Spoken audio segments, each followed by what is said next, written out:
we're going to go ahead and get started. Councilmember Davis may be joining us in a minute, I'm not sure. Good afternoon and welcome to the March 4th, 2026 meeting of the Finance and Budget Committee. Would you please take the roll? Councilmember Kelly. Committee Member McGuire. Here. Committee Member Livingston. Here. Councilmember Nusma. Here. Councilmember Rodgers. Here. Councilmember Suffredin. Here. Committee Member Chow. Here. Committee Member Chow, you've turned your light on, was that? Well, I was just saying here. Okay. I thought I had to turn that on to do this. No. That's just to. No, that just lets me know you want to speak. See, I'm learning. The green light is on or off, and that's all you need. All right. First item on the agenda is approval of. That's fine. We have the approval of virtual committee member participation. I don't have anyone wishing to participate remotely from the dais, so we'll go on to our next item, which is public comment.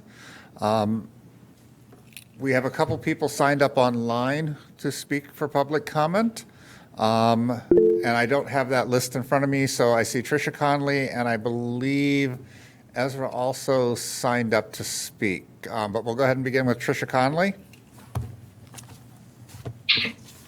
Hello, everyone. Tricia Conley, Second Ward. I'm just calling to say, once again, you need to do everything you can not to bond out. I mean, we got to figure this out. I know this city is flush with money, and we should really think about the resources we have. And I think if we're very careful with that, we make better decisions. It's like having a credit card and just going for it. So I really am asking of you not to bond out for the money. Thank you. Thank you. And then I believe Ezra Shevik is also signed up to speak, so the floor is yours. Hello, can you guys hear me? Yes. All right. I wanted to speak on, I think it's item D1, the TIF district. So first of all, thank you guys for taking a look at it. I want to say I'm in support of TIF districts with a caveat. I think we need to be very clear on what we're trying to accomplish with the TIF district. And I believe that we need to close it down when that mission has been accomplished. So pulled up a report that the city had Northwestern do all the way back in 2012, and encourage you guys to read it. But one portion stood out to me. So one of their recommendations, and I'm reading now, TIF success is less debatable when clear metrics are in place to track and monitor performance. The long life of TIF districts seems to discourage their objective evaluation using quantifiable metrics. The officials who approve the TIF district will likely have moved on by the end of its 20-plus year life and will generally bear no personal responsibility for its success or failure. The only metric that is usually measured by law is tax increment. So I encourage us to take a look at the 5 active TIFs and really say what metrics would define the success of these TIF districts. I do have good news for you guys. I think that out of the 5, 4 of these have been successful. I think if you look at it, I think I read the staff's report. Thank you to staff for throwing that together. I think generally those TIF districts have performed the job that we started them to do. And I think the responsible thing for the taxpayer would be to close them down or allow them to expire at this point. I think we should, I know there's some projects in the pipeline. I'm not saying stop it today, allow it to complete its intended purpose, but in the next few years, let's close those 4 down. I'm obviously excluding 5/5 that's brand new. We have some good goals there, so I'm not speaking to 5/5. Biggest reason I'm looking at this is for the schools. You guys may or may not, hopefully you are aware of the financial predicament, particularly that District 65 finds itself in. We had a long, drawn-out process this year as to what schools, how many schools to close. It was excruciating. If we look at here what D65 would be due just in those 4 TIF districts, it's $2 million plus per year. That's excluding 5/5. That's going to grow. From my understanding, none of the figures that we're looking at now include things like Tapestry Station, which went into Chicago, Maine. Doesn't include the new Custer project that's also in Chicago, Maine. That TIF district is going to grow very, very, very long in the next couple of years, very big. So I just encourage you guys to think about what that $2 million would mean to District 65, the process that we've gone through on that side of town or on that part of, our government. And I hope that we can use the schools as our measuring stick. What projects are these TIFs actually accomplishing? Is that worth a school? Thank you, guys. Thank you very much. I don't see anybody else in the room here. I don't see anybody else online, so I think that is public comment for this evening. So we'll move on to the next item, which is approval of our minutes from February 4th. Is there a motion? It's been moved by Dr. McGuire, second by Councilmember Nusma. Is there any discussion, any errors, things need to be cleared up? If not, I'll just ask for a voice vote. All those in favor say aye. Aye. Any opposed? The ayes have it, and the motion is carried. With that, we will now move on to item FB1, which is recommendation regarding the issuance of general obligation bonds. Black? Thank you, Chair, members of the committee. We prepared a few slides to walk through the memo that's included in the packet. We're joined tonight by Anthony Maselli of Spear Financial. He's our financial advisor when it comes to debt issuances, and he'll be able to speak to the current rate environment. I'm also joined by Laura Biggs and Daryl King, who can speak to the capital and water projects as well. So just a quick recap. Over the past 3 years, the city's annual adopted budgets have included about $114 million in capital improvement projects, water projects, and library projects to be funded from the eventual issuance of general obligation bonds. In each of these 3 years, the City Council's passed resolutions which have allowed us to spend money on capital projects from an eventual bond issuance. You can see in 2024, 2025, and then this committee just a couple months ago reviewed that resolution for 2026. We've only addressed these 2 items with the asterisk, the library fund from 2024 and the water fund from 2024. We did issue bonds for the 2024 water projects, and the library covered theirs out of excess reserves. So now we're here tonight to talk about the remaining issuances that are needed in order to move these projects forward. Significant obligations have been made towards these projects, and significant expenses have already been made as well. So we'll walk through that over the next few slides. This shows that the city has $122.9, about $123 million in outstanding unabated general obligation bond principal. Its self-imposed debt limit is $155 million, so you can see our principal amount is well below that self-imposed debt limit that we've set.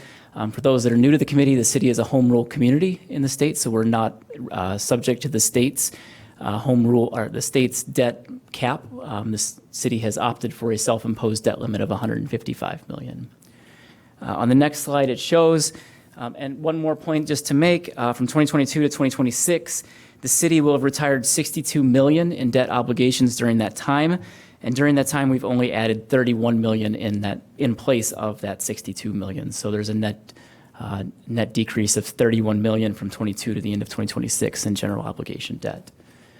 This shows that the city would still stay under its self-imposed debt limit with the debt issuance that's proposed tonight at the end of 2025, even after adding $30 million in additional debt and coming back and reimbursing ourselves for 2024 and 2025 projects. So that's the dark blue, and the light blue in 2026. You can see we'll stay just below that self-imposed debt limit amount. Next slide. So speaking briefly about capital projects in particular, over the past 18 months, the city has taken various measures in order to make payments on capital projects. We did issue $17 million in 2024 for 2022 and 2023 capital projects. We're working on our working on the audit now for year-end 2025. We have about $10 million outstanding for work completed on IDOT projects, but not yet invoiced. IDOT is notoriously slow at billing us for their projects, and we have about $10 million worth of work right now. They could bill us for tomorrow. They could bill us for in 2 years. They're just really slow at that. But if the invoice comes, we have to make that payment. We've fully drawn down that cash balance that's eventually owed to IDOT for those projects. And we've utilized cash reserves from other city funds where we're able to advance money. Example being the general fund. The general fund ended last year with a cash balance of about $37 million. Of that $37 million, $11 million is loaned to the capital fund right now, which is essentially the entire excess reserve of the general fund is loaned to the capital fund in order to make payments on capital projects.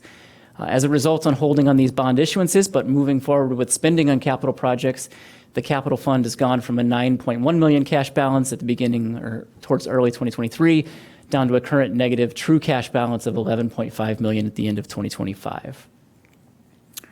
Next slide.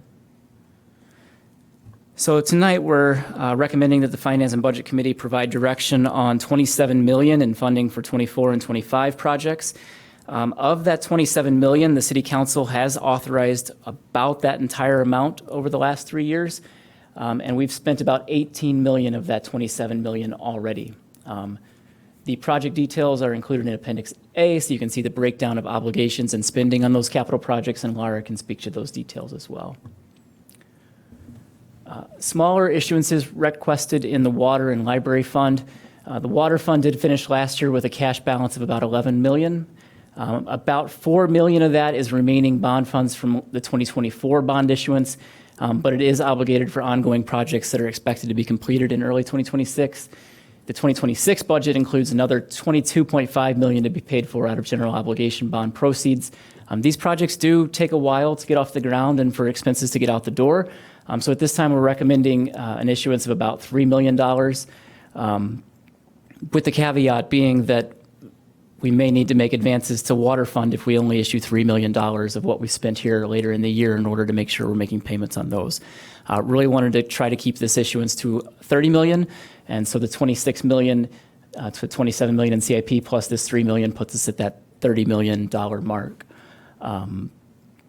Now, the request tonight is to authorize up to $30 million for the water and CIP funds, but as we move through this process, maybe it ends up being $20 million to CIP and $10 million towards water as we refine our numbers and move this forward to City Council.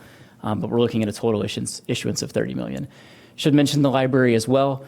They have $1 million budgeted for a roof repair project that's expected to be completed in April, I believe it said. And there are no reserves in the library capital improvement fund, as you can see in the cash and investment summary that's attached. They finished last year with just over $500,000 in cash in their fund balance for their operating fund, as Cook County was extremely delayed and continues to be delayed with their second installment tax disbursements. Mr. Black, I'm going to interrupt you for a minute. Sure. Councilmember Newsome, did you have a specific question? No, she's getting on mine. Okay, all right. The next slide is Since my I did pause, I'm going to add that Councilmember Davis has joined us remotely. So we will have to vote her in before we start doing any votes, but as of right now, we'll just let you continue with your presentation. Okay, this is the last slide, so we can pause after that and give her time to get voted in. This is just recapping the cash and investment summary by fund that is attached. We talked about this last month, but we did see total cash drop by about $43 million from 24 to 25. A good portion of that is delays in Cook County's distribution of our second installment property tax money. To date, we've received only 92% of our budgeted amount and closer to like 90% of the gross levy. So we are still waiting on some pretty significant property tax revenues to roll in even here in March, as first installment tax bills have gone out for 2026. In addition to the property tax delays, we didn't issue bonds last year, but we paid a lot of money towards capital projects. That's another big key contributing factor to that drop in cash. As I already mentioned, the Capital Improvement Fund shows an $11.5 million negative cash balance. As I mentioned, the general fund has a cash balance of $37 million. The required reserve for the general fund is about 26 million. So as I'm showing here, that entire excess reserve is on loan to the Capital Improvement Program Fund to make payments towards projects. We do have a budgeted deficit in the general fund this year of about $10 million, which means that if we do not issue bonds, this could be a pretty significant situation at year end if we're not able to repay the general fund the excess reserve that's needed in order to address the budget to deficit in this year's budget. And again, when we talk general fund, it's important to note 18 million of this cash balance is thanks to one-time Northwestern projects over the past 2 years. We'd be in a much different situation were it not for those unbudgeted capital projects where we saw, or unbudgeted projects out of the university. And then last point, there are a handful of cash balances and funds that we are not allowed to take advances from. So while the total cash balance may sit at 98 million compared to last year's 141 million, big portions of this money are in funds that we can't advance from. We're talking about the TIFs and SSAs next. We can't use that to pay our capital bills if they're not in the TIFs or SSAs, and that's about 7 million that sits in the TIFs and SSAs, 12 million in our ARPA fund remaining at the end of last year, and then the MFT fund, highly regulated by the state of Illinois, and 7 million there that we can't take advances from. Happy to answer any questions about that. Happy to turn it over to our financial advisor, or Laura Biggs or Daryl King, if you have questions, or if you want to vote in committee member Davis, Councilmember Davis. Yeah, so I'm going to go ahead and let's vote in Councilmember Davis, who has joined us remotely. So I'll ask if there's a motion to allow Councilmember Davis to participate remotely. So move. It's been moved by Councilmember Newsma, seconded by Councilmember Kelly. Any discussion? Hearing none, all in favor, please say aye. Aye. Aye. Any opposed? With that, would you please add Councilmember Davis to the record? Will do. Now at this point, I'll go to Councilmember Newsma, who had his light on first. Thank you, Mr. Chair. I was going to make a motion that this committee accepts the recommendation of staff and recommends to council approval of a bond issue of up to $30 million. It's been moved. Is there a second? It's been seconded. I'll open the floor up for discussion now. And then if I could still take a minute? Yep. Since this is going to come to council and we will discuss it again at council, I'm most interested this evening in hearing what the non-council members of this committee have to say. So I'm going to stay fairly quiet. All right. Next up to speak was Mr. Livingston. Thank you very much. I think it's important to recognize that for the capital projects, the issuance of debt was always the anticipated way that these were going to get funded. And there's, I think for investing in assets that go over a large number of years, there's nothing fundamentally wrong with using long-term funding to do that. Otherwise, in some ways, you're penalizing right now for the benefit of a park improvement that might go on for 15, 20 years. So we have a debt structure that pays off about $10 million worth of GO bonds a year. And so that kind of gives us the capacity, without really changing property taxes much, to reinvest that $10 million into new capital. So there's nothing, I would view there's nothing fundamentally wrong here and with the way that we've been operating. Long-term funding for long-term projects, we roll off about 10 million of debt. At some point then, you need to regenerate that debt. And that's really what is happening here. I think the issue is a little bit more that the capital projects over the last couple of years that have been approved have been more on the order of $20 million a year. So that would say over time, you will end up with that base level of need for new funds to be around $20 million. So the real discussion is not sort of issuance of these bonds that are really just refunding debt that just rolled up to pay for projects that have already happened. But how do we think about if we're continuing to approve new GO-backed projects that are 20, that's where you're going to get to an increase in debt. So right now, 10 a year, 10's rolled off, regenerate the 10 on projects that have already been done. I don't, I totally encourage that we should go ahead. And also, we've been waiting to do this issuance. I think we've talked about it for a time. Rates were spiked. They have come down to some degree. We're probably never going to, or who knows? Who knows if we would ever get back to some of the rates we saw a few years ago before the spike in inflation. But rates have come down from the rates we would have looked at last summer.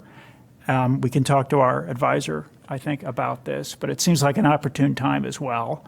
But with the recent developments, rates spiked back up a little bit. So at any rate, at some point you have to issue. And I think that we sort of used the flexibility of the time that we had to get to a point where interest rates are lower to pay for these projects that we've already invested in. So it seems to me the timing's right and the use is as anticipated that we go ahead and issue the debt. Councilmember Kelly? Thank you. Just a couple of questions. What is the process, if you could remind me, legislatively? So if we say up to 30 million, how does it work then, say, if staff decides that 20 million is the appropriate amount? Does that come back to council or? Yeah, we're asking tonight for the authorization of up to 30, and then we would work with our financial advisor, who can probably speak to this a little more too. But they prepare a bond ordinance that we would then come back to City Council with in the amount that's being recommended. City Council would introduce that ordinance and then adopt that ordinance over the course of 2 meetings. I think it's probably a good time to pivot to our financial advisor. It'll give him the opportunity to speak to that as well. So Great. Thanks, Clayton. Can everybody hear me okay? Yes. Yes, you're good. Okay. Perfect. Thank you. So yes, on the ordinance, if we are seeking a not to exceed of 30 million, we would have an ordinance that would reflect that, and then that be approved. Certainly, the staff can then direct us to sell some amount that would be lower than that, and we can certainly do that. But that wouldn't require another city council action. The only action would be the ordinance, which would set the not to exceed. Going back to the interest rate discussion, last time we spoke, I think we mentioned rates kind of around that 4% range for a 20-year issue, maybe a little bit higher. Things throughout 25. Really, we're settling down from the highs we saw previously, post-COVID kind of peak inflation. This year, really, I would say the municipal market especially is continued to improve, especially inside of 10 years. So when I had run numbers for this issue most recently, which was ahead of the Iran conflict, we were looking at, and I would say it was probably a conservative run on my part. We were looking at rates, an average rate at about 3.8% for a 20-year issue. Over the weekend, as everybody's aware, the conflict in Iran kicked off. We saw kind of where we would expect maybe a flight to quality, and bonds to improve. That didn't happen. We saw just kind of people kind of coming out of all the asset classes, and municipals really didn't move much Monday.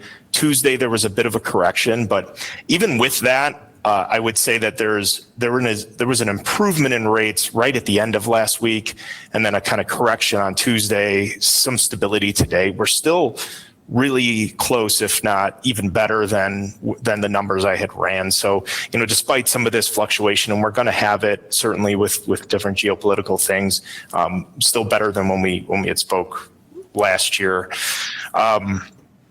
And ultimately, even if we kick things off today, it's still a few month process to get into the market and issue bonds. I would just mention one thing. A portion of this issue is reimbursement, and just to keep in mind from a timing perspective, you are limited to reimburse yourself from tax exempt bonds.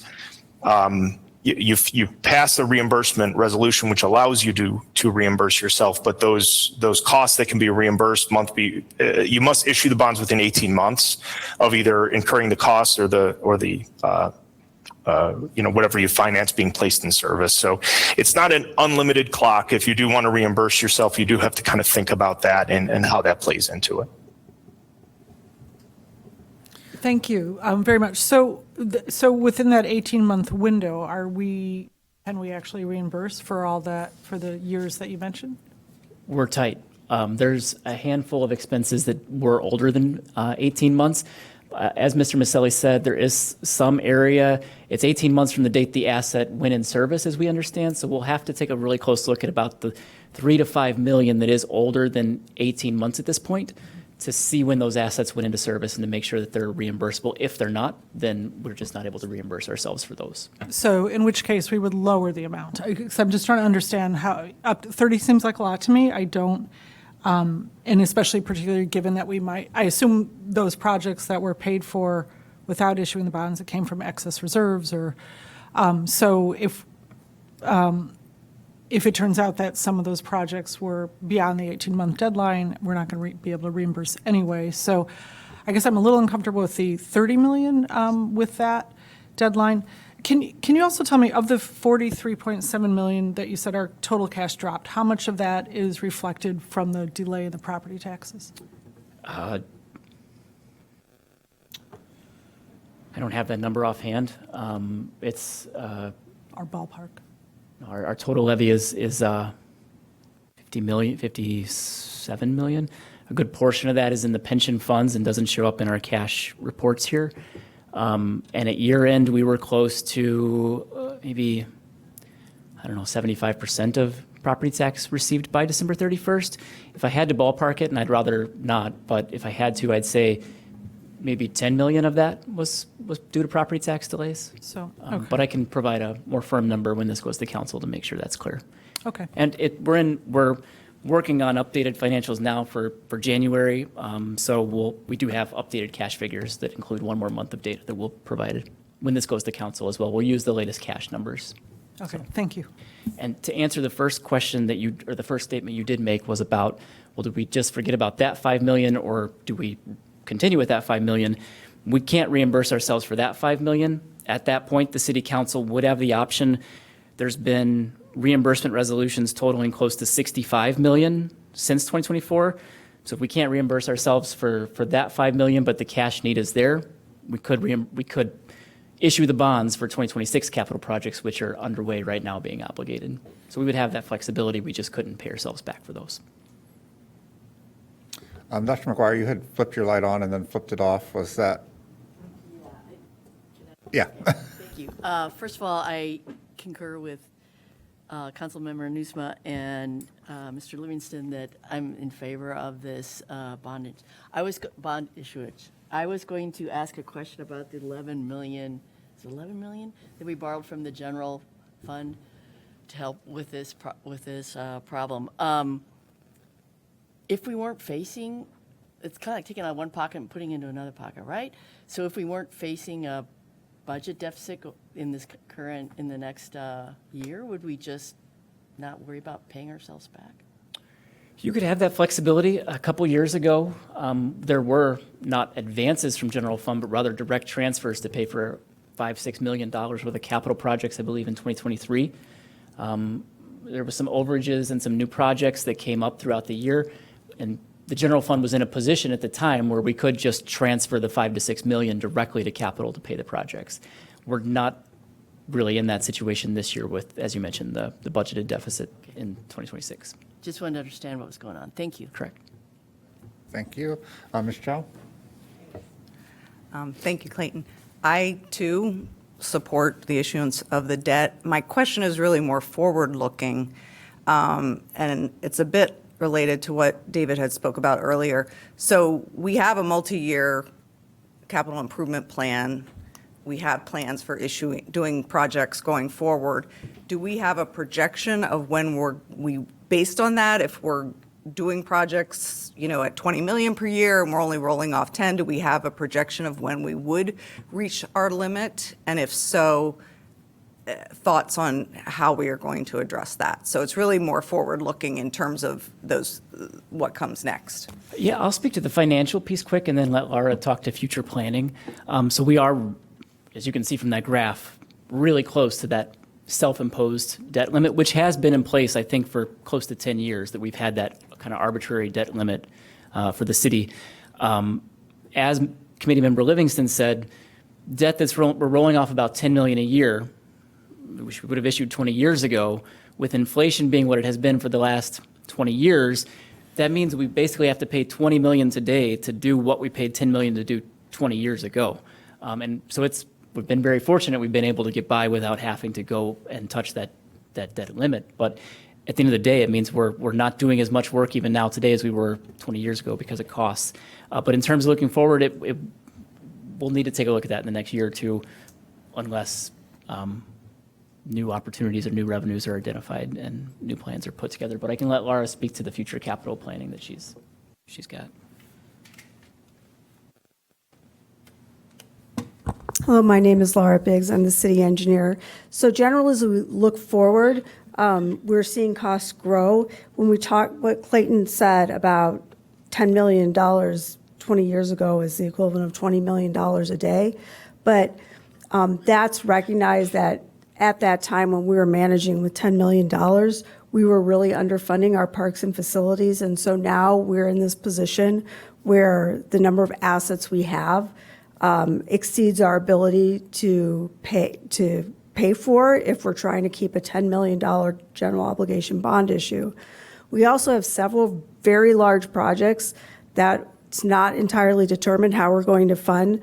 The next one that's starting is the service center renovation for the electrical and HVAC upgrade, which is estimated at over $10 million. Then police fire headquarters, which we're looking at what site we want to locate that at right now. That's being sort of studied as part of by the Putting Assets to Work team, and we're expecting to have some recommendations come out this summer about that. But that is a $50 to $90 million expense, and that would really wipe out every other thing we're doing in our capital program to try to absorb those costs. So to that end, I think that this committee and staff will need to continue to have conversations about debt limits and funding for projects this year as we move forward. Mr. Livingston. I was going to say exactly what you just said. It's the police and fire headquarters, it's the service center, it's if we do anything beyond this with the civic center. Maybe there's some things that could be sold to offset some of that, like, if the decision were to be made to sell the old civic center. So maybe there's some funds there that would at least offset a piece of that. But those big, unusual capital projects pretty much immediately put us in a position where we're going to have to evaluate that 150 million GO cap, because it would go directly against that, absent other sources that get identified, or some of the things could be leased, or whatever. But it's a big capital need that's unusual that you could certainly envision would require a rediscussion of the $150 million limit. Ms. Chow? I just want to make a final comment related to this. I think it also points to the need for us to be looking more long-term when we're thinking about projections and budgeting versus an annualized process, because there are a lot of different scenarios based on, the impact of economic development or other projects that are going on in the city on the revenue side. There are also scenarios, obviously, on the expense side of what can be capitalized, what can't. And it's really hard to have a picture of that when, our process is designed about an annual budgeting process versus doing some longer-term projection and scenario-based work. Thank you. I just have one quick question for Mr. Black, probably, and I don't want to get into this philosophical debate right now because we don't have time for it. But it really is, we're talking about our excess reserves that are above and beyond our reserves. We have reserves for a reason. At what point do we ever go into our reserves? What is our policy? And I don't know if there is one on when do reserves come into play, or do we just never touch our reserves? There were times around COVID and prior to COVID, I wasn't part of the city, where I know we had to tap into reserves for that once-in-a-lifetime extreme event that happened. I would say it's other events like that, other delays, things like Cook County's delay in their property taxes. We didn't have to dip into our reserves this year, but But if we continue to draw on excess reserves, we would have to tap into reserves in order to help pay our bills if property tax delays happen. So it's anything on the spectrum of COVID or property tax delays from Cook County, really. Right, and I guess, again, not really wanting to have this whole debate tonight, but it really becomes are we relying on our excess reserves as just an extension of our reserves? So instead of the 16.6, is it, I think, are we really holding 22% or some other, I don't know the exact number, and relying on that to truly be our reserves, even though it's technically reserves and excess reserves? Yeah, no, it's a good point. So I think at some point we kind of need to address that issue as well of we have reserves, but they're there for a purpose, like you said, delayed tax bills, a catastrophic emergency of some sort where we just are delayed in funding. But we also seem to be holding on to extra money and not wanting to let that go that's above and beyond those reserves. And I'm not advocating one way or the other right now. It's just a general question that I think we'll probably have to have some discussion about at some point. Yeah, and I think if you go back and look at previous years, even prior to 2024, we have been drawing on that excess general fund reserve because it was close to right after 2021. I want to say we were closer to 45% general fund excess reserve. Now we're at 37 million, which is about 25%. And we're using that entire excess reserve in the way you talked about. So we have drawn it down. It's not a great idea to draw it all down at once, and I don't think we've done that, but we have seen a drawdown of the reserve for sure. Right. So. Okay. Mr. Livingston?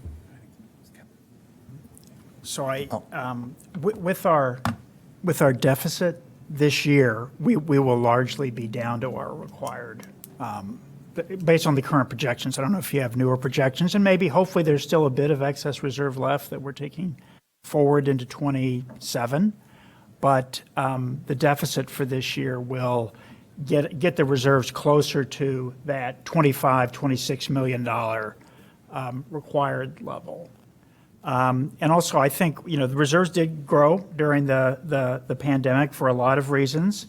And I believe we were very intentional of saying those excess reserves would be available for multiple years of stepped up pension contributions, which there was no new revenue that came in to make those. But there was the opportunity to use that money to step up the public safety pension contributions from around 20 to around $30 million a year worth of contributions. So I think we've been using them for a really good purpose, and that drawdown has been intentional, I think. I'm not arguing that we haven't used it for a good purpose. I'm just saying that we have de facto created a higher reserve if we're replenishing excess reserves through process. We also have we have a credit facility. I mean, in a Right. real emergency, there's 25 million. Right, right.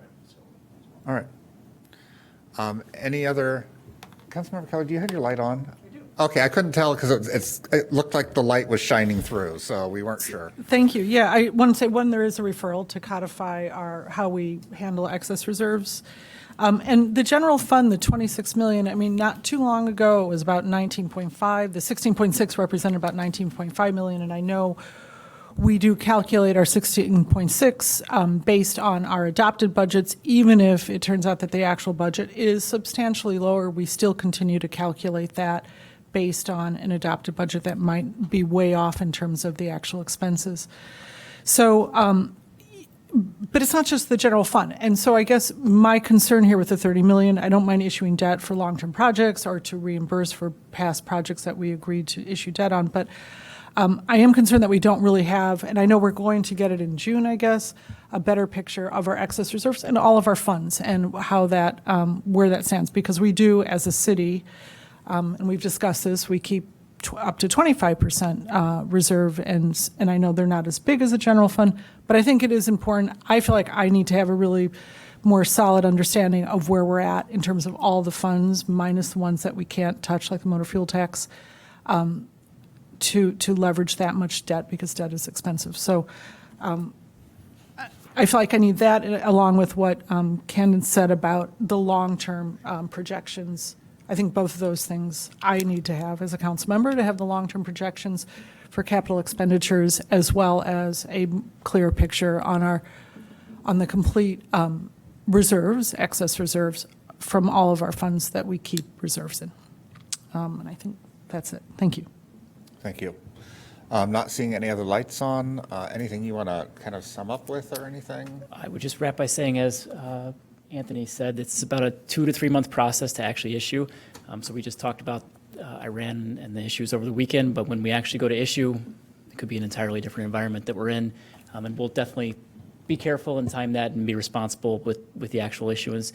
We'd probably go to City Council either the second meeting in March or the first meeting in April with the first reading of the ordinance. We're targeting one of those meetings if this advances tonight. All right. Again, not seeing anything else. I'll call the roll. If you could take a roll call vote, please. Yes. Again, this is to advance this to City Council, and I know there's some questions that have been raised that we'll be getting additional information when it comes to council on. Okay. And that was, again, as recommended by staff, is I believe the wording Yes. that Councilmember Newsma used. Yep. So The recommendation from Councilmember Newsma, he said 30 million. I think the number in the memo is actually 31 by the time you include the library. I haven't been including that, but the staff recommendation in the memo is there. Let me check myself really quick if you don't mind. All right. My apologies.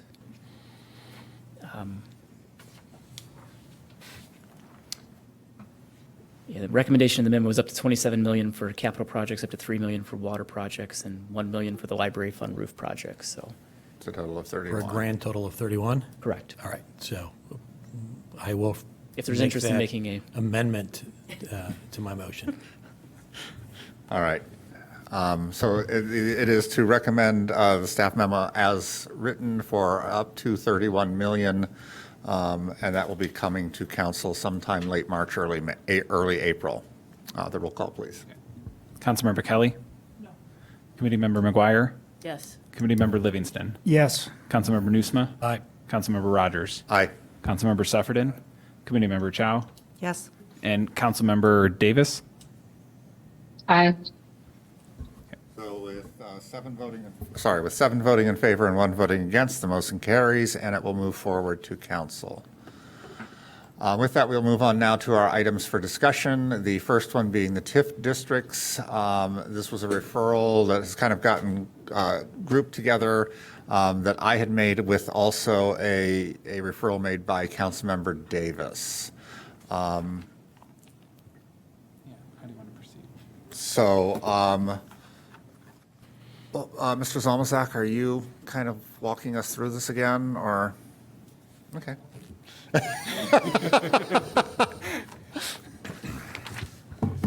All right, good evening, members of the committee. I'm Paul Zalmazak. I serve as the Economic Development Committee.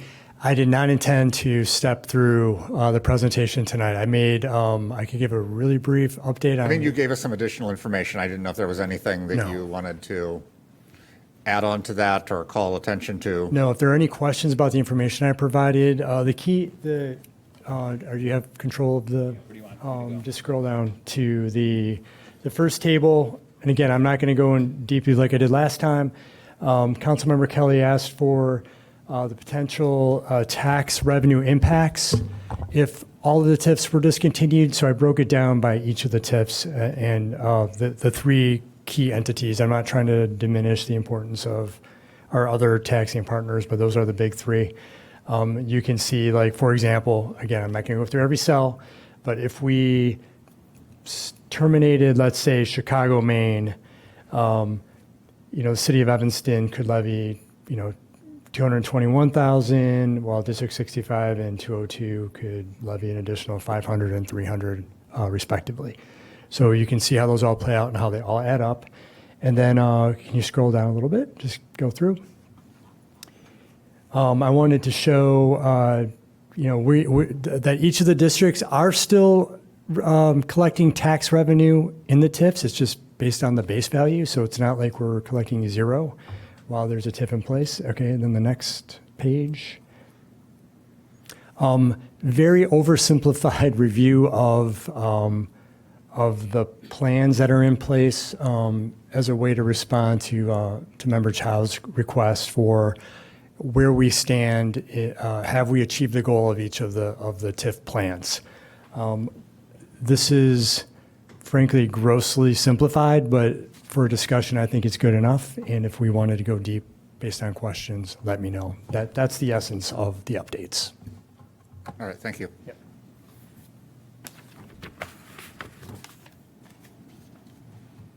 Anyone want to kick us off, or if not, I can. Dr. McGuire. Thank you. I'm happy to kick us off.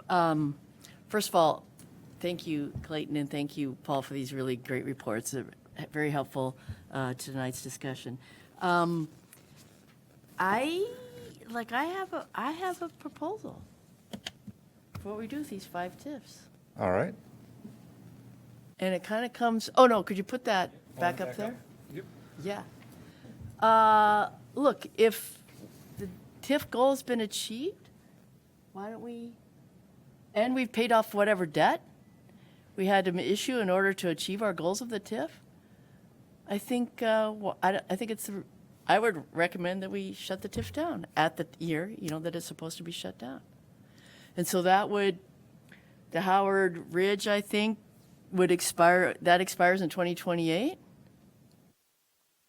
The jump down to the Chicago, Maine, that would close in 2029. No. Well, yeah, but we've achieved the goals. So I think you can pay off the debt if we keep it open until 2029. And then the other one that's easy, Dempster Dodge. I think that, we've paid off the debt service, right? And so that would close in 2020. No, not yet. By 2027? Given current forecasts, we'll have enough money sitting in the TIF to be able to pay off all remaining debt in 2027. By 2027? In 2027. Yeah, that's Yep. what it says up there, right? But there's not enough money sitting in the TIF today to pay off that debt. Okay. It would need to stay open until at least the end of next year. Yeah. At which point there would be the balance to pay off the Right, debt. right. So those 3, I think, are pretty easy from my perspective. 5/5 is easy too. It's a very new TIF. It's just undergoing. We don't touch it. The one that's complicated is West Evanston. Although when I read the additional material, Paul, that's in here about what's going on in that TIF, it seems like we accomplished the goals of the original redevelopment plan, right? Sure.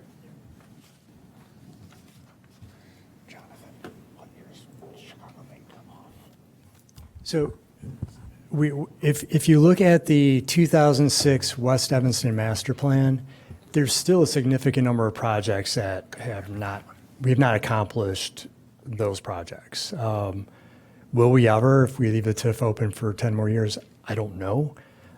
Because part of that challenge has been that they're privately owned properties and we didn't have willing sellers to either sell to the private market to deliver what's in the plan or to sell to us to help incentivize the private market to do that.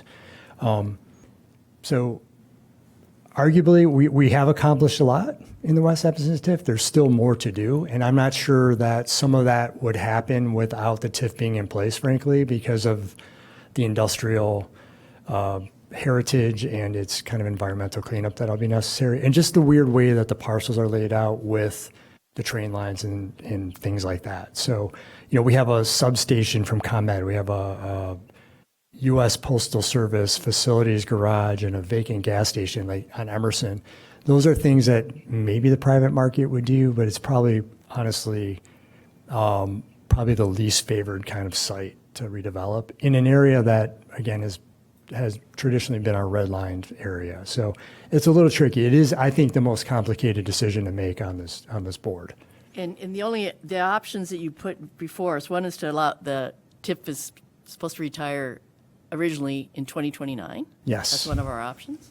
The other one is to extend the TIF for 12 years.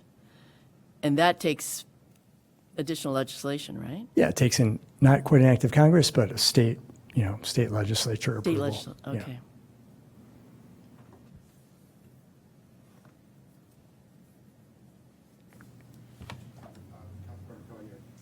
You had your I light just on. had a follow-up question. What are the projects that we haven't accomplished? Like, are they specific ones in West Evanston? Sure. The ones that come to mind, and we're still actively working on it, the northeast corner of Greenwood and Brown, which it currently is like an old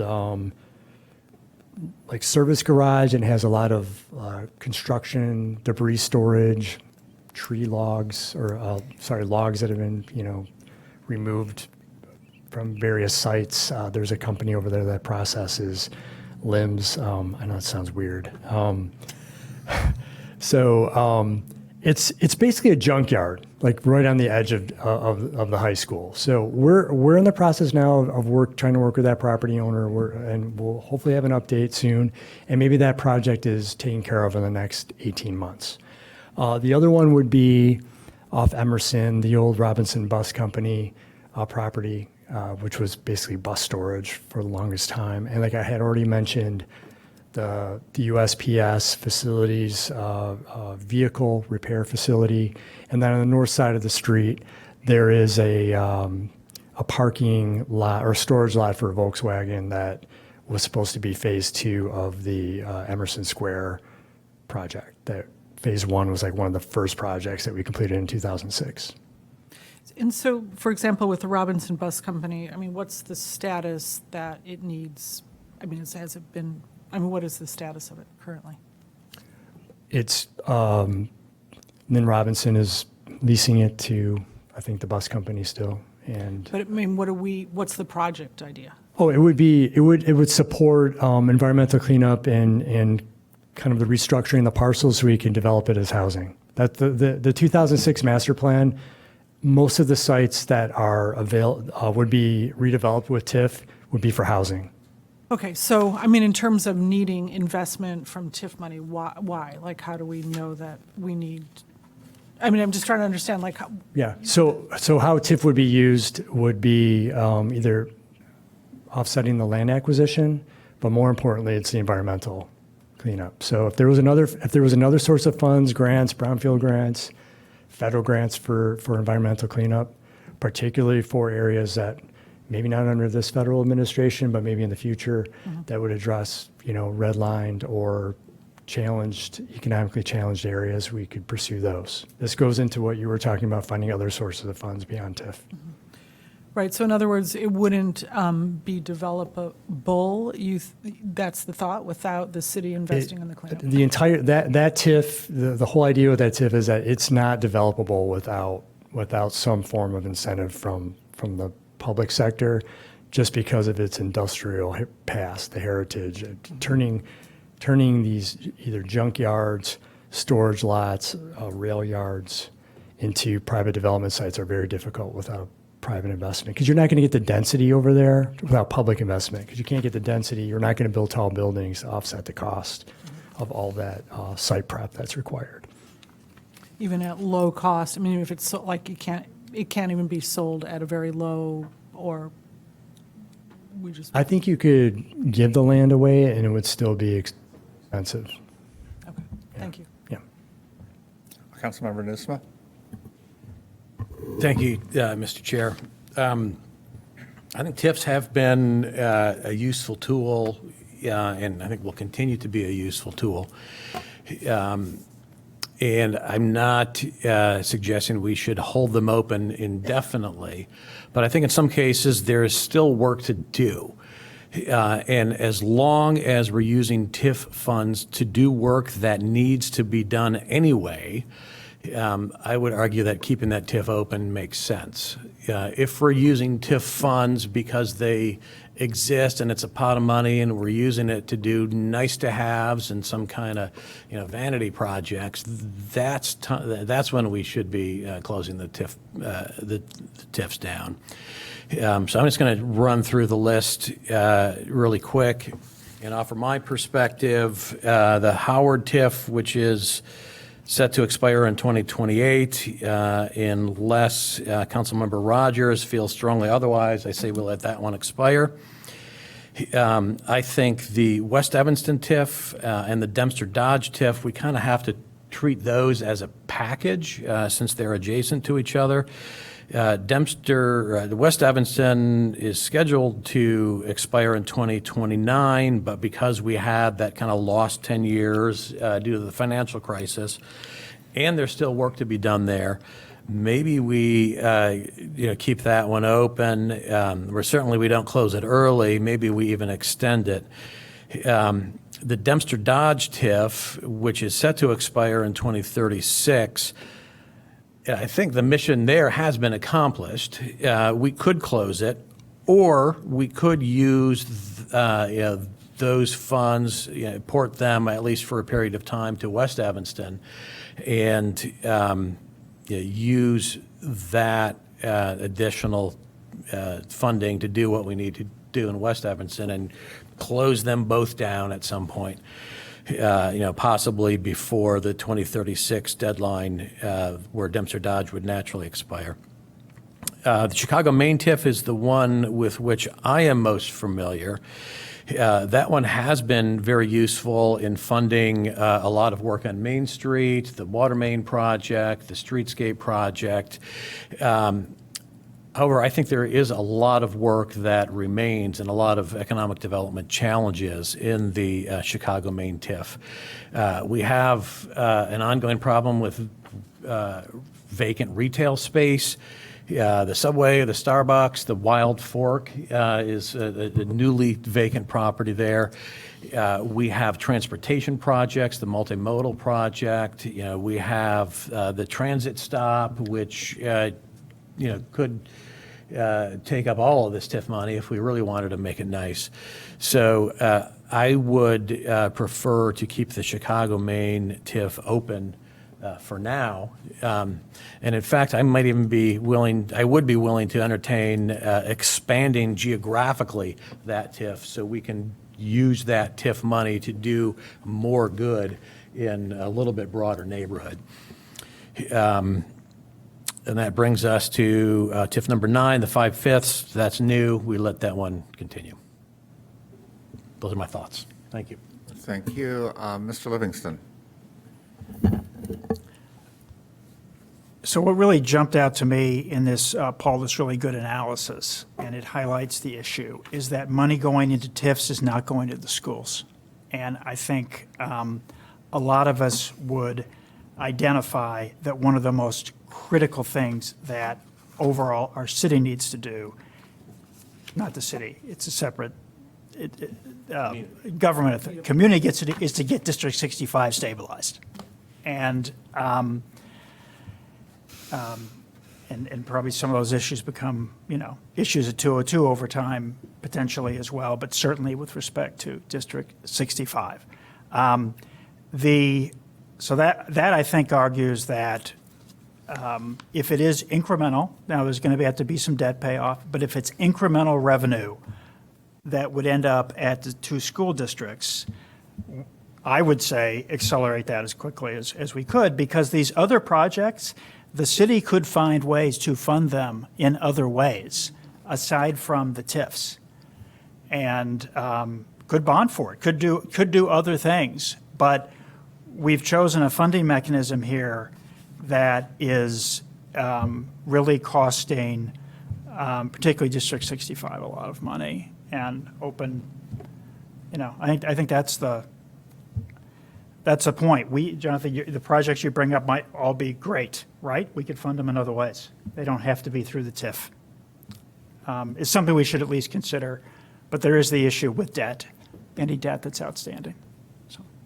Councilmember Nisi, you want to respond? Yeah, if I could. I appreciate that, and you're totally correct. However, from a holistic perspective, it's kind of a net wash.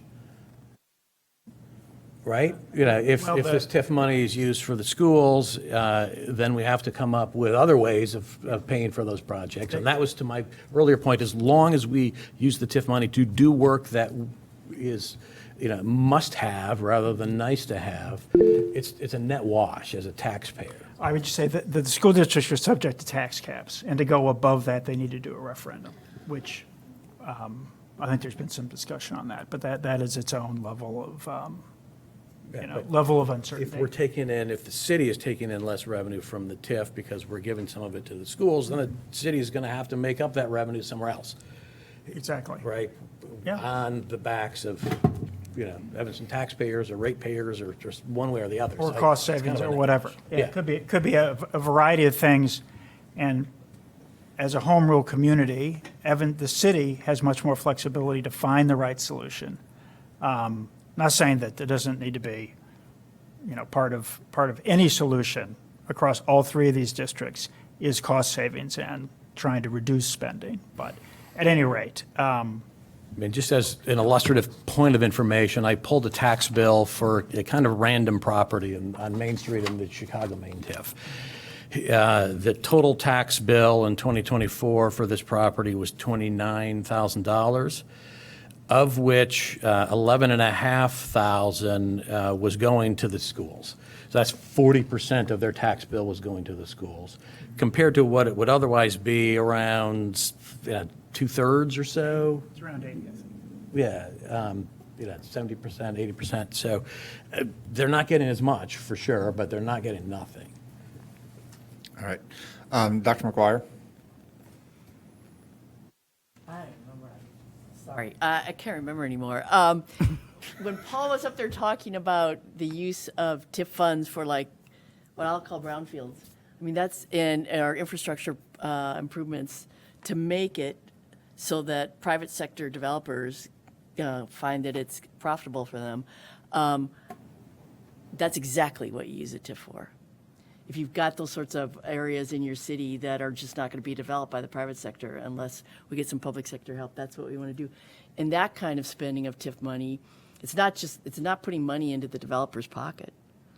It's putting in infrastructure that we all can use, the whole community benefits from. So I'm a fan of TIF. I just think that if you've set out a goal for what you want to do with the TIF and we've accomplished it and we've paid off the debt, then it's time for it to go to sleep. And maybe we need a new TIF somewhere else. But I understand Councilmember Nusma's arguments here too, as well as Mr. Livingston's, and it's not an easy choice for us. But for me, a clean, clear policy around TIF and what it's used for, and when it's done its job, it's done. Thank you. Councilmember Davis is online and has her hand raised. Yeah, I'm going to be a little bit of a broken record, but if you've read the most recent reports regarding immigration and also population growth in the United States, we are on the cusp of population decline as many similarly based countries. And so what I really think is actually most important is preparing to be a competitive community to attract population and people and families. And, the basic premise of capitalism is essentially growth, right? And so if we're talking about growth, but we're in a place where we're not attracting families and people to live here, I think that is the most important thing. So the purpose of the TIF is to, economically stimulate an area for us to bring in revenue. But all of that requires us to have a good school system and to be a good community for families. And so if I were to ask myself, okay, with the TIF funds, do we want, should we use, should we use that money to, if a project on the list could possibly be bringing in more families, bringing in more children, bringing in more of that growth in that type of way, I think the answer would be absolutely, before we talk about any of the other projects that were mentioned by anyone else on the dais currently. If there were a project that we had to fund, that would be number one and it'd be a no-brainer. Just because our governments are separate, it doesn't mean that we shouldn't have that holistic discussion. And so what I think is that, the discussion previously was, okay, well, if we give the TIF money to the schools, then we'll have to fund it alternatively. It might be the case that we as a community have decided that our number one priority is that, and some of the other things that these TIF funds could have gone to are deprioritized in search of that mission. And so all of that to say that I agree with committee person Livingston that I do think we should be trying to funnel this money to the schools. And I'll also say that I agree with Councilmember Nusma that the goal here is to economically stimulate this area. But, I think that we have to really focus on our priorities because, again, if we end up in a situation where we're trying to, and I actually think we already are there. I don't think that young families are as common or as big as they used to be. And we will likely find the next 5 to 10 years, if you've read anything about what's happening in Japan or Germany, where we will be fighting for labor and for population. And also, like, you know, this is a given. Like the reports have shown that population is declining at D65. That's the whole reason why we're running into the issue we currently are. So the question is, are we going to let that situation be exacerbated by having a bad reputation with regards to our schools and also further disinvesting in our schools? So, thank you. Thanks. Ms. Chow. Thanks. I think we need to be really clear, and to Teresa's point, the definition of why we have the TIF and what we're going to use it for. And I guess I would question things like standard beautification and other types of projects that we have, capital projects that we want to do, because we have a TIF, using that to do those capital projects, because it really should be defined by the depth and the breadth of economic development that it will result in. So in that vein, I actually think, you know, Chicago, Maine could finish some of its projects and then go away. I certainly think the others should be retired, but I would say West Evanston, I think we need to look at, you know, West Evanston, and obviously 5/5 would be the ones where I would concentrate, because those are real use of a TIF and designed, and there is, as you said, it's not marketable. It's a blighted area. Like, that was the original definition for TIF, is blighted area. I don't think the other areas qualify as blighted, and we do need what will bring economic development. Strong schools are going to bring economic development to our city as well. So, you know, having those monies be where they're supposed to be traditionally, I think, would be the right way to go. Thank you. Councilmember Kelly. Thank you. Yeah, I agree. I think that we do need to look at our schools, and I think we should only identify those areas that, like brownfields, that we really do need to invest in order to create economic development. But I also think even in those cases, we can also designate funding in another way. And I don't think it's 6 of one, half a dozen of the other, because once you don't have a broad swath of land that's tiffed out, and you're really being more careful to prioritize and target how you're going to spend your money. So I don't think it's just simply, you know, we're going to spend that much either way. So I think we should look at retiring whatever we can and seeing how much we can funnel back into the schools. Thank you. Thank you. I'll just share my general thoughts. Howard Ridge should retire in 3 or 2 years. Like it, I mean, there was discussion at one point, I know, about wanting to extend it. I'm not in favor of that. I think it has accomplished the things it needs to accomplish and can accomplish at this point. West Evanston, I have a question. So we keep hearing about this 10-year period where they were just economically not able to do anything. Why were they different than Howard Ridge? Because they opened about the same time if they're going to close about the same time. So why was Howard Ridge able to accomplish its goals and West Evanston hasn't? And I don't know, I mean, I'm asking for a simple answer and there may not be one. Yeah, can you scroll to, I don't know, maybe the previous meeting to see the starting dates? And I'm not going to just keep going. Here we go. Yeah, they were formed within a couple of years of each other. Yeah, it's a good question. I don't have an immediate answer. I'd have to think about that, maybe do a little research on it. Okay. Yeah. Yeah. All right. Thanks. Yeah, but it was it keeps coming up, and it's like it faced some of the same economic challenges. Well, we can look at the numbers, but what happened in 2000? So we've on West Evanston, and this is the one that I just because we studied this intensely back right when I arrived in 2011. Because we were, how do we make this TIF work again?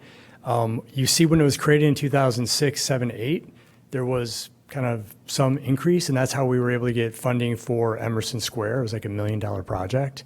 But then as soon as that crisis hit, values plummeted below the base value. And I don't know if the same thing happened on Howard Ridge. I'd have to look. And I think part of Howard Ridge, the 415 Howard project, right, mean, that was a significant project that added a lot of revenue right away.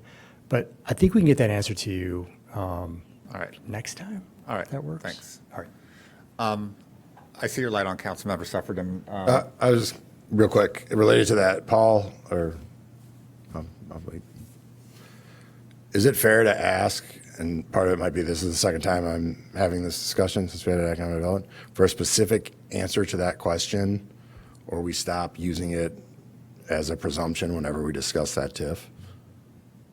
Can you repeat that? I mean, Councilmember Rodgers makes a good point. Every time West Evanston comes up in any table, that 10-year period is used as a reason why it hasn't been as successful Yes. as we would have hoped.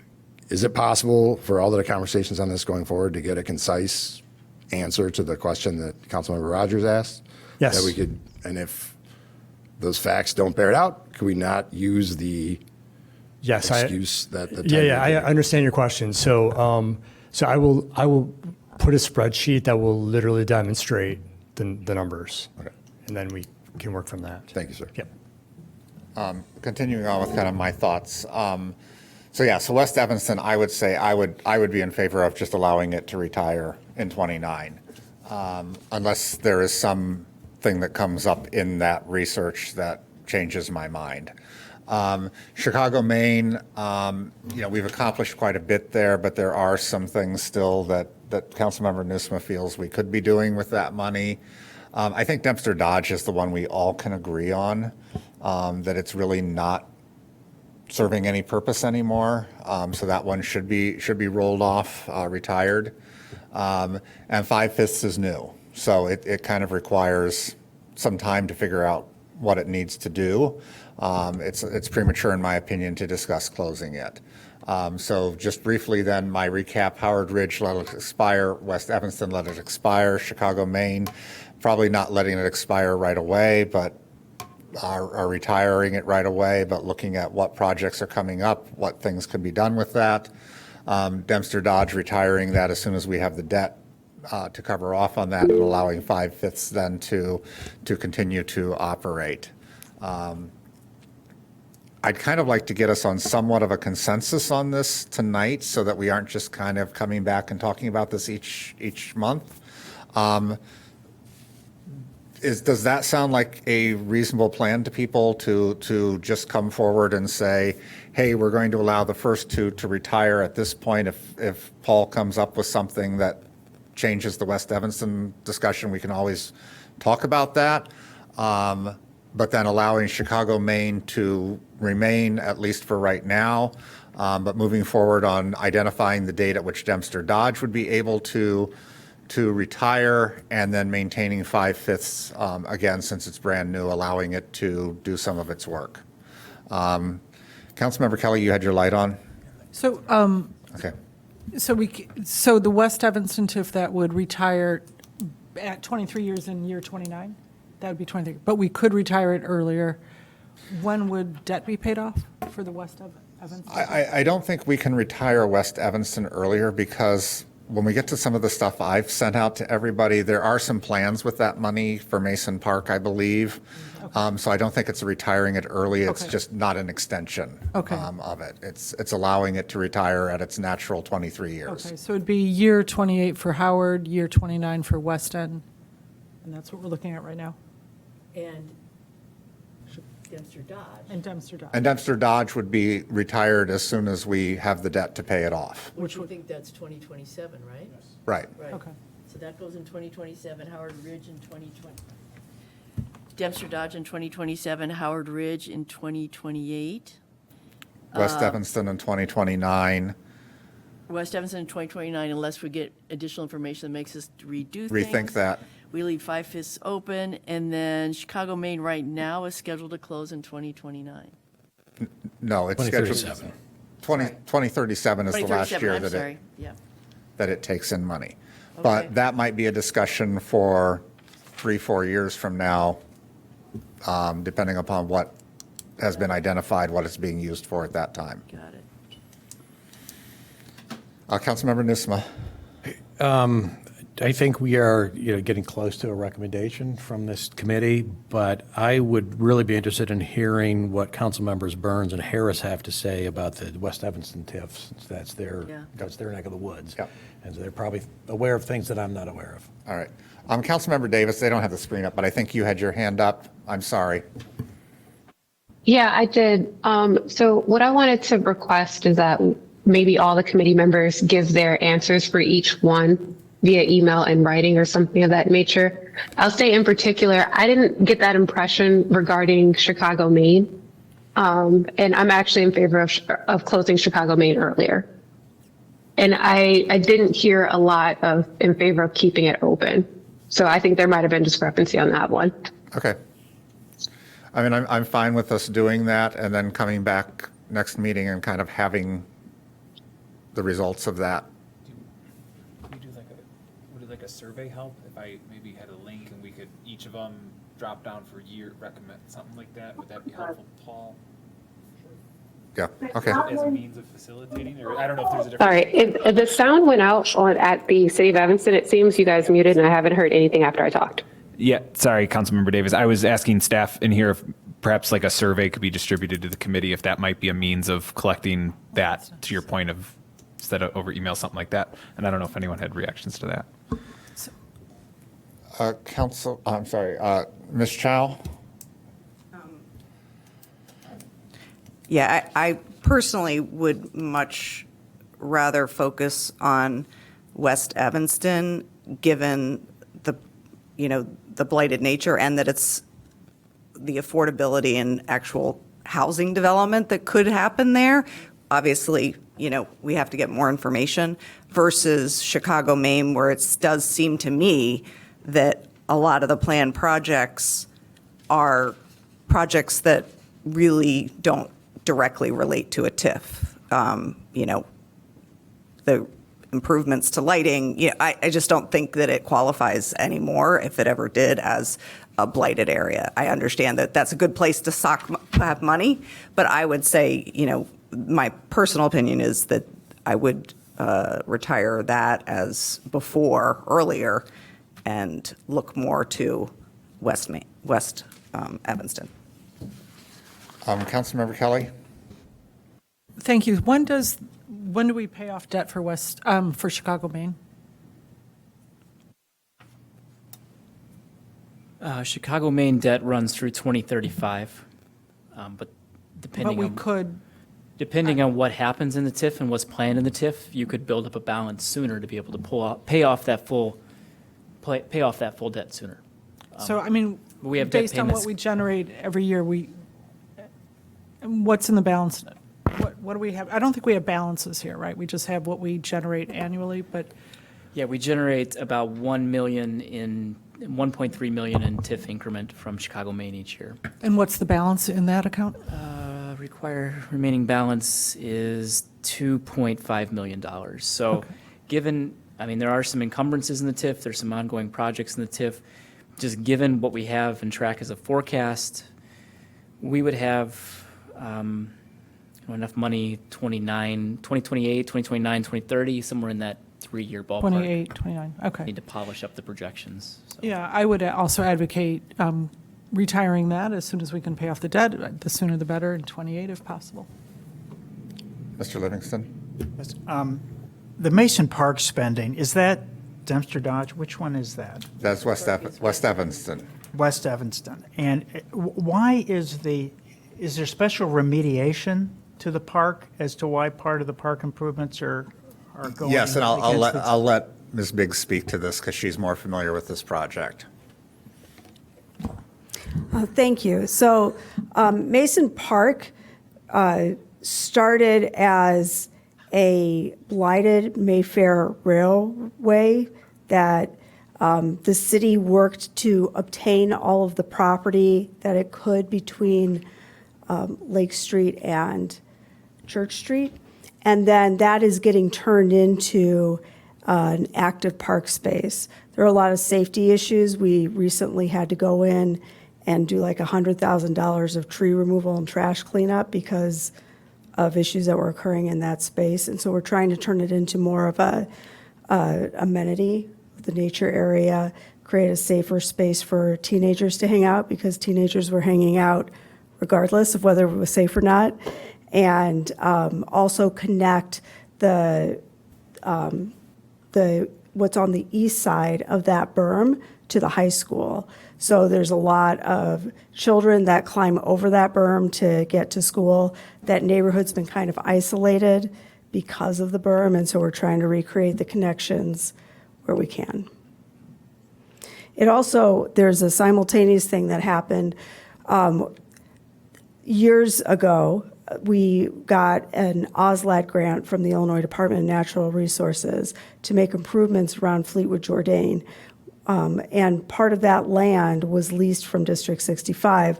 They took it back to create the Foster School. And when they did that, we ended up in a situation where legally we had to create a new park because the amenities that were being taken away through the Foster School improvement, the conditions of the OSLAD grant were that you can't pay back the grant, you have to create a new park of equivalent geographic space. And so we were able to work with the state of Illinois to create, use Mason Park for a portion of that. So we are, through that conversion process, obligated to create a park that where we've had public engagement and the residents have agreed on the amenities for Mason Park.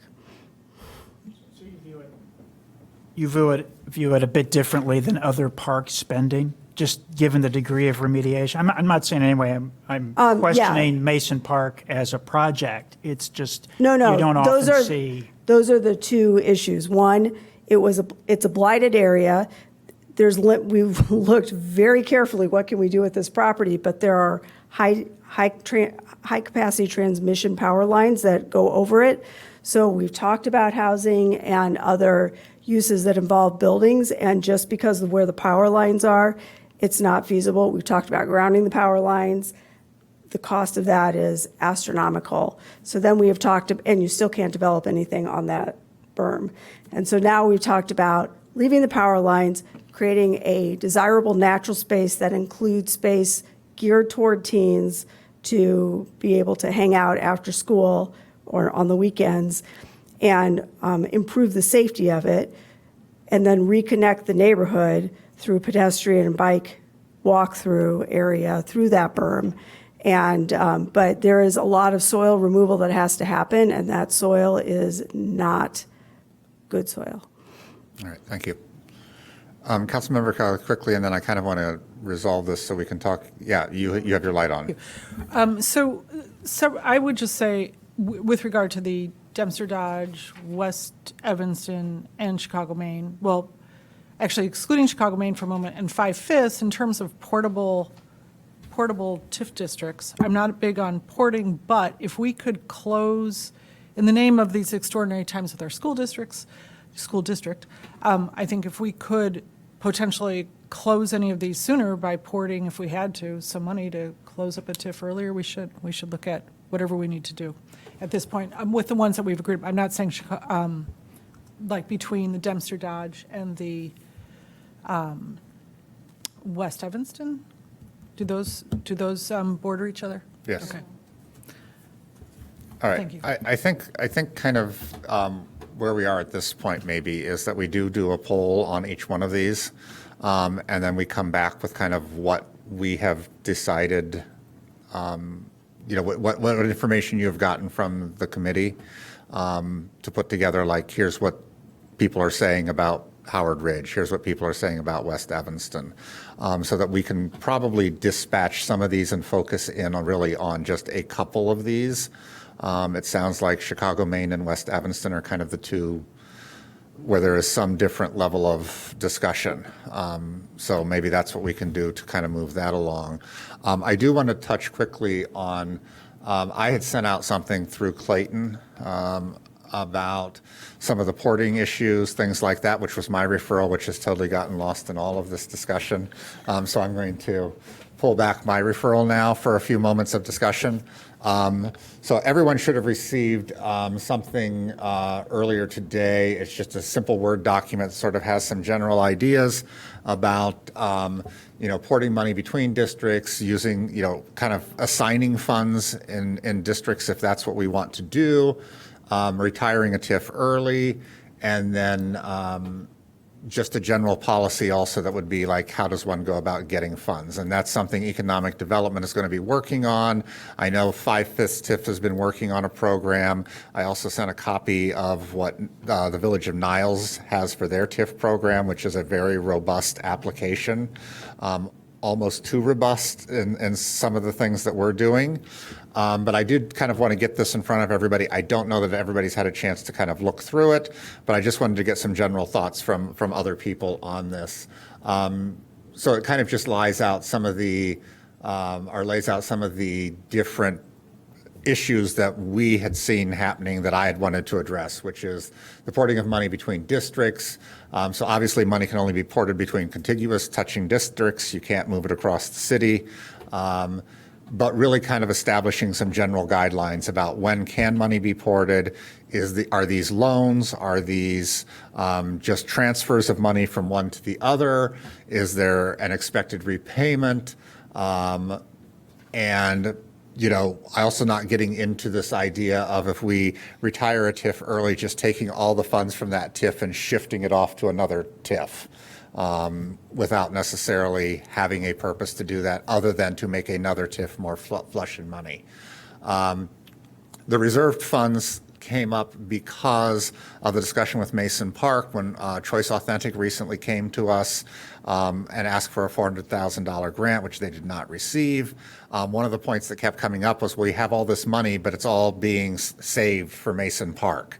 And if it's being saved for Mason Park, then we probably should have some sort of a vote at council where we say we're assigning a certain amount of this money to Mason Park rather than just saying this money's being held without any documentation or anything else behind it. Because that also prevents us from telling one party, we're reserving this for something else, but then something else comes along and you're like, yeah, we like your project, so we're going to give you some of that money. So we don't want to get into those situations.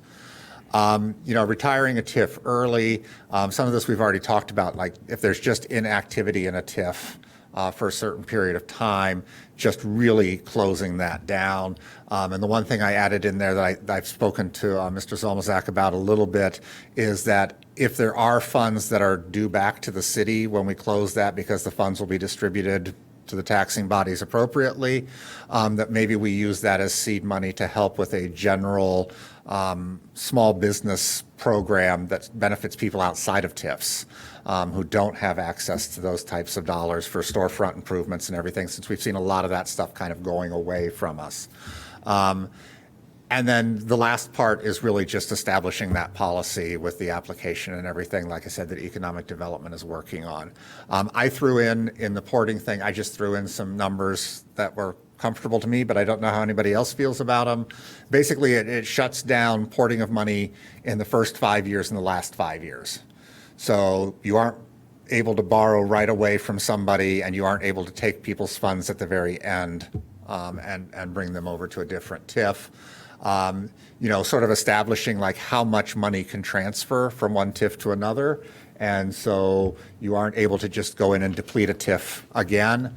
And then, having some form of a repayment plan if that's what we want to do, and not necessarily dollar for dollar. I said 75% repayment so that there is something going back to that TIF. So I'm just going to throw that out there and then let anybody who wants to respond. Now, if you have a moment, if you've looked through it. Dr. McGuire. I think he was first. He didn't turn his light on, so you get it first. I just did you ask, or could we have a policy where we just decide as a city never to port? That's entirely possible as well. Yeah, because I don't think we ever really asked the question of why. So in my opinion, this is just my opinion, this is not based on anything other than what Matt Rodgers thinks. I think the idea behind being able to port money is when you have TIFs that are on, like, one's on the north side, one's on the south side of the street. the one on the north side is very flush with cash, the one on the south side isn't, that you can actually transfer money to help improve that sort of an area. So you're improving the road, not some arbitrary boundary. I think it gets really tricky. What Chicago was doing was literally porting money all the way from the south side up to the loop by just porting money from one TIF to the next, to the next, to the next, to the next. And you technically aren't supposed to port the money, but if you port $1 million from one and then port $1 million to the next one, is it the same $1 million? So that's what we also don't want to have happening, where money is literally moving far away from a designated area. But I mean, that's entirely possible to just say no porting of money at all as a policy. Councilmember Nusma. Thank you, Mr. Chair. I didn't have a chance to look at this before 2 minutes ago, so I'm digesting this in real time. So I'll just offer kind of initial gut reactions. Number one, I think I want to maintain an appropriate level of flexibility at the council level. And I'm not sure having rules just for the sake of having rules it makes a lot of sense, but it depends on what the rules are, and I haven't had a chance to really read it. All right. Councilmember Suffredin. Sure. I support your concepts here. And Paul, I'm not trying to put you on the spot, but can you give an example of porting that's been successful? And if there's not one off the top of your head, don't worry about it. We can talk about it again later.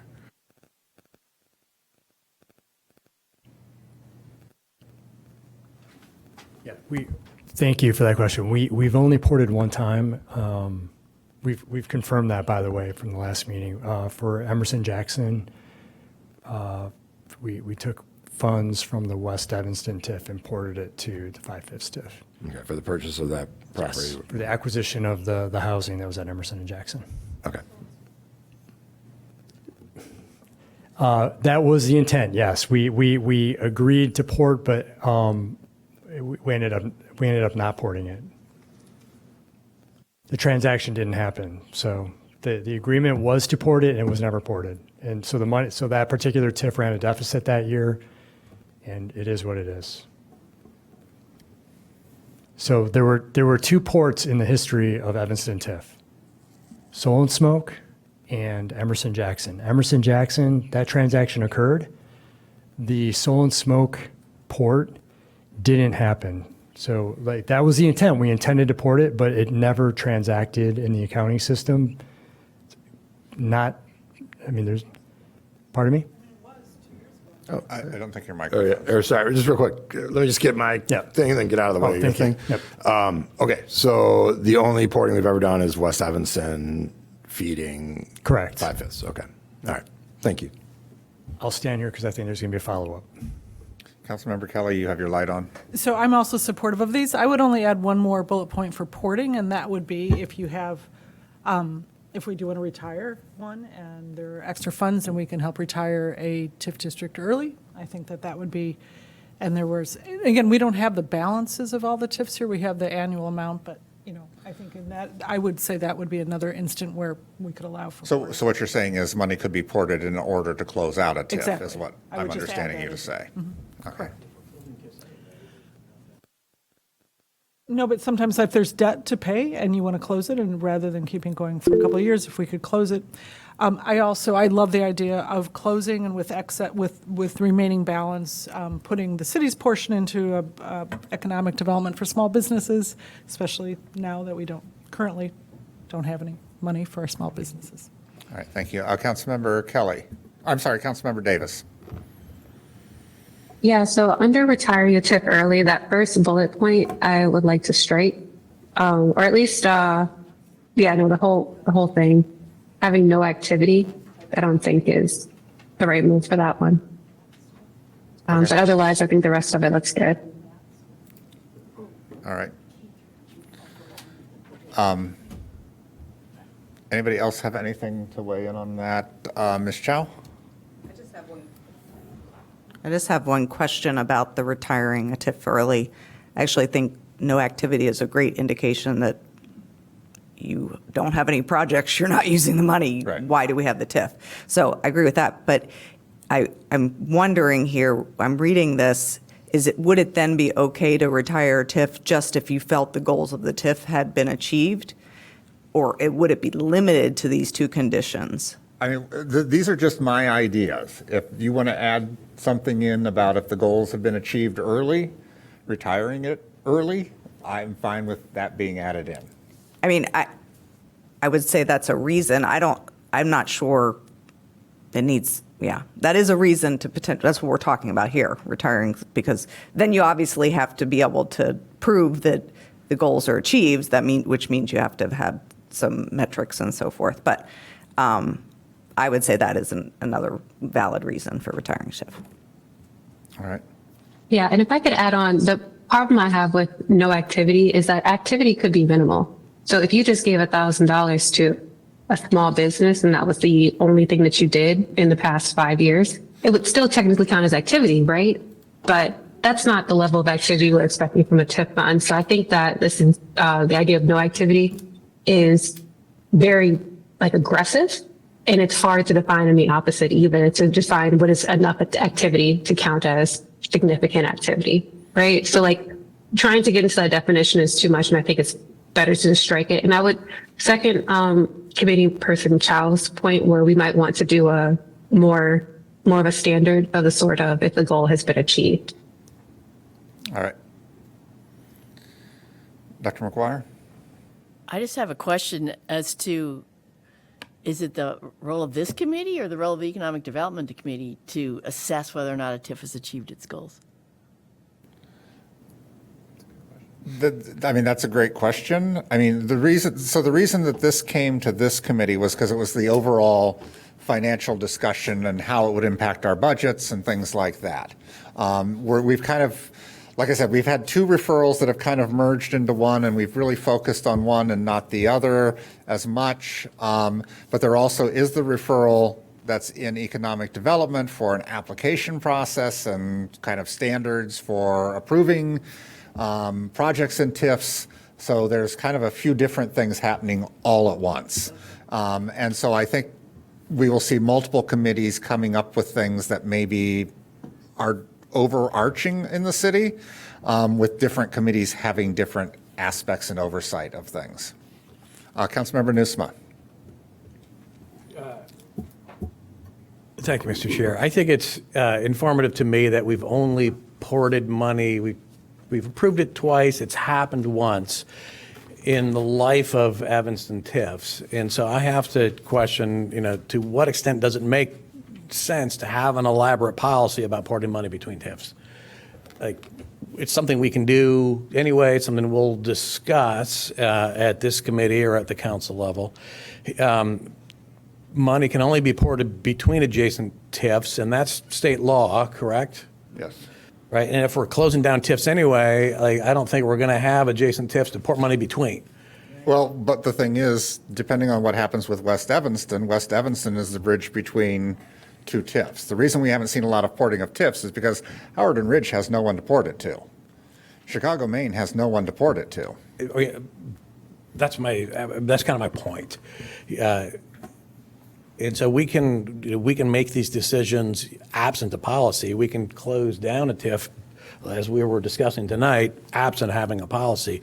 If we're setting up policies, that's kind of in providing some guardrails or some guidelines for future discussions. Let's make sure we're not getting too ahead of ourselves and too prescriptive, and allow the conversation that needs to happen at some future date to accommodate whatever the concerns and the actual facts are at that date, without policing ourselves needlessly into a corner. We can still do or not do these things, but let's just let's allow ourselves the appropriate level of flexibility.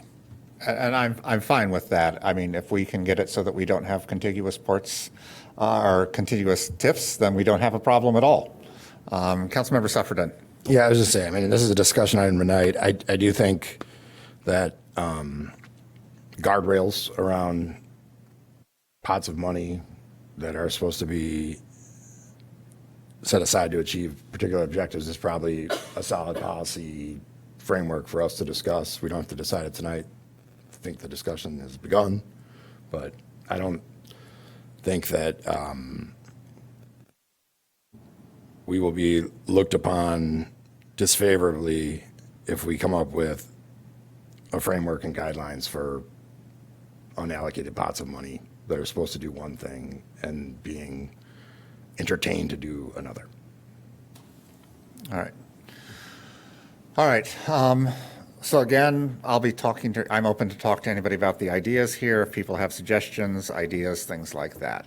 In the interest of time, I do want us to get to our last item on the agenda real quickly, which is the discussion on the public safety pensions.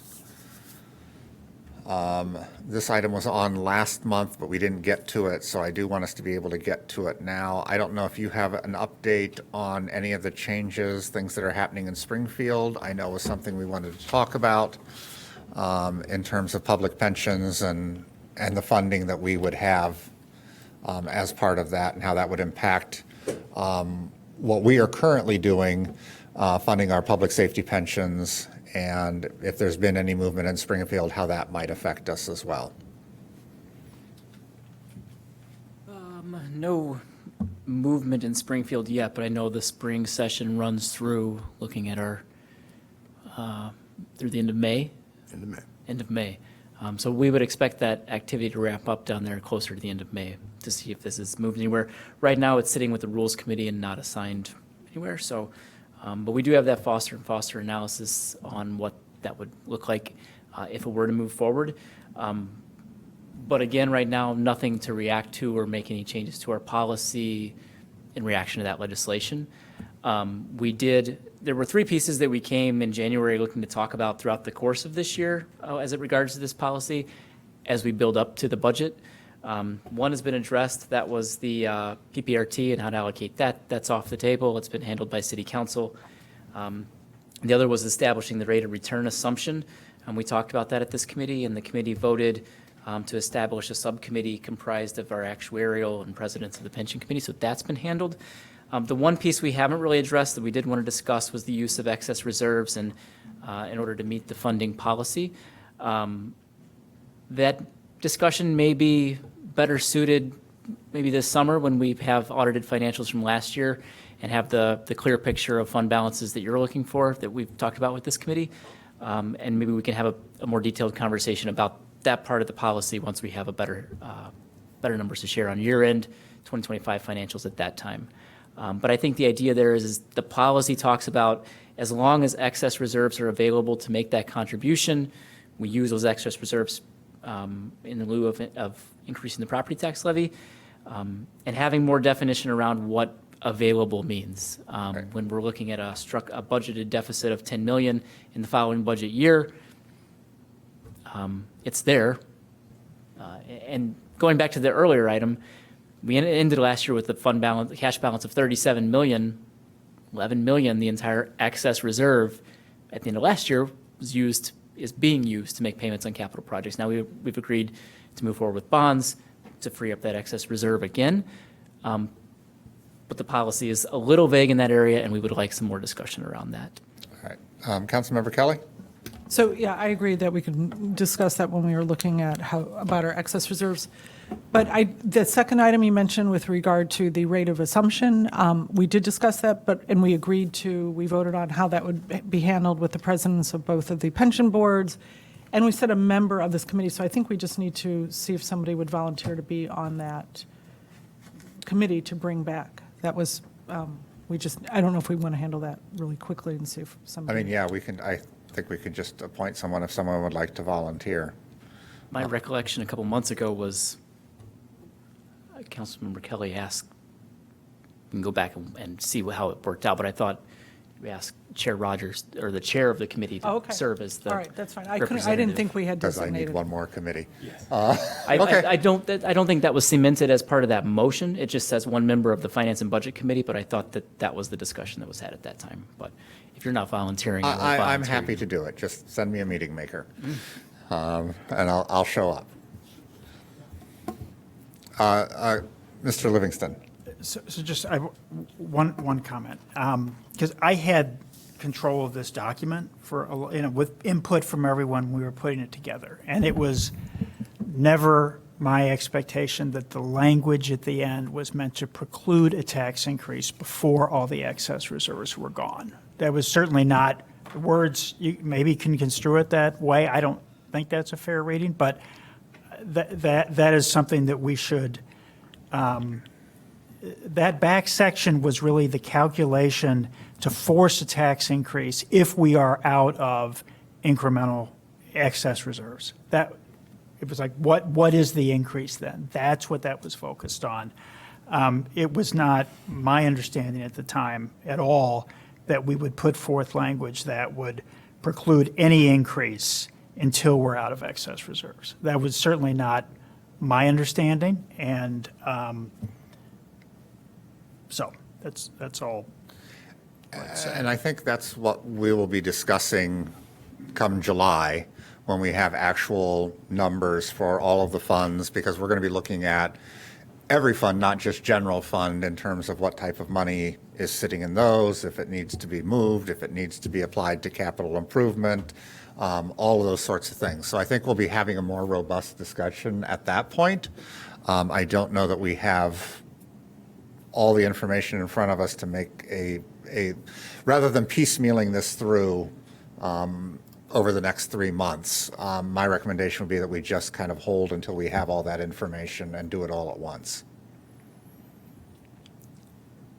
Sounds good. Anything else? I'm not seeing anything else. Something I just want to bring forward. I would like us to start, we discussed this on our phone call last week, that I would like us to start kind of thinking about looking at next year's budget and getting started on that. Oftentimes, as a new council member, it was kind of like, by the time it's sort of, the budget's baked, it's like, here it is in October, you have a month weigh in on it. It's like, oh, well, here's a bunch of questions, but we don't have time to go through them at this point. So I kind of want us to, at our next meeting, begin looking at areas that we feel discussion should be had on. So I'm going to ask that if you have a particular area that you would like to discuss, to send that on to Mr. Black and the rest of the finance team, and we can start filling our agendas based on those items, so we can start having those discussions before the budget is fully baked in by September. Councilmember Kelly? So I also think we should, I know we tried to do this earlier last term, set a month by which we would want the proposed budget to come to us. So it's not, to your point, where we have one meeting and that's it. Right. So we can actually weigh in. So I think we should decide when we would expect that in collaboration with staff. What would be the earliest that Finance and Budget could see the proposed budget, the staff's proposed budget? Developing the entire budget is a tremendous undertaking, and having it in a preliminary form, given our current schedule and the workload, the October timeframe that we've done the last couple of years for a fully baked preliminary budget of all 40-some funds, October is the timeframe. Okay, how about less fully baked? Well, I think that's what we're I think talking the about pro- right I now. think that's kind of what we're talking about so- here, that we're going to break off little pieces to talk about. Okay. As opposed to just having the whole budget dropped on us. And I don't mean that disparagingly. I mean, I know it's a lot of work to put in there. But it's kind of like, so we actually are addressing some of these topics along the way instead of everything showing up in October. So while what shows up in October will be the fully baked budget, we will have had input along the way, starting hopefully next month. And in the past, we have met with council members in April, July, September for one-on-one discussions to share kind of some preliminary information. I'm sure we'll do that again, but I like the idea of piecemealing it and bringing it to this committee to talk about pieces, parts, whether it's forecasts or the pension I mean, we contribution. are the finance and budget. And Correct. so for us just to literally have a one-meeting budget discussion doesn't really live up to the purpose of our name. Mr. Livingston. Even if an earlier preview was just the general fund, because that's where the pressure is. That and how big the capital projects are going to be. But I think it's really, our pressure is, 95% of our pressure is on the general fund. So even saying this is where the general fund is year-to-date through June, we talk about that in August. This is what we're seeing for next year, very roughly. Yeah. And where we think our reserves are. It doesn't, it could be the summary sheet, but this is our best view of, look, we think expenditures, given where we are going to be 170, and we think revenues are going to be 165, and that's our best current view, and whatever it could be. Doesn't need to be the whole full-blown budget. Just a preview of the general fund. If we could get that earlier, I think that would be very helpful. Sounds good. All right. Yeah, so just reach out to the finance team with specific questions, issues you would like to see us add in. Councilmember Davis, you had your hand up, and I'm sorry I didn't call on you. I don't know if you still have a question, comment. No, me and Committee Member Livingston are on the same page today, because I was going to also say that I'm actually just mostly interested in the general fund. I get Clayton's point that, maybe we can't get all 40 funds to report, but if we can get some of the major ones that tend to be the most contentious and get a preview of those, that'd be great. So, and I think, again, the general fund is a good place to start. All right. Having moved through the items on our agenda, nothing else to be for us. We will stand adjourned until our meeting in April. April 1st. April 1st. Thank you.